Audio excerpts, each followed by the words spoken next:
Magandang araw po sa lahat. Share ko lang tong barya na aking nakuha sa aking kaibigan. Baryang ito ay galing sa Brazil.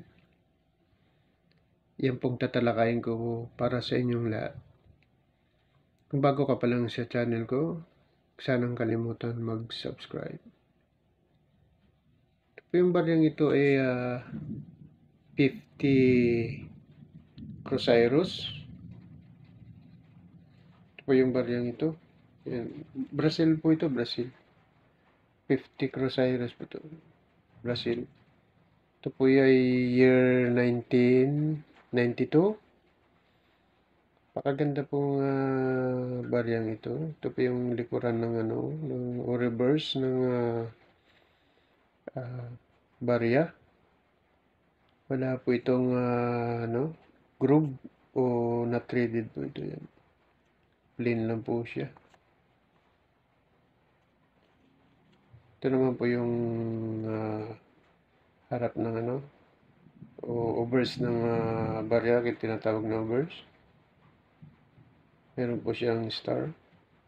Cruceros, Brazil. At naliliit na nito po.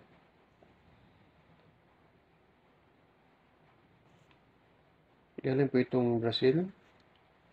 Baryang ito. Yan po.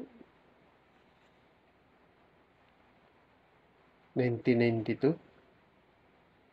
Napakaganda pa pong kondisyon ng baryang ito. Dahil po 1992 lang. Pero matagal-tagal na rin po, 1992. Mahalos ilang taon na rin po itong baryang ito. Sa ngayon po, di ko pa alam kung ito po yung baryang ito o may value na o wala pa. Dahil aking pong kakalapagin po yung kakalapaan. Hanapin ko pa o i-search ko pa po yung barya nito, presyo nito. Kung ito po may value, wala pa. So sana po mapanood yung video ito. Nakapagbigay ako ng konting idea para sa inyong lahat. Maraming salamat po mga kabarya.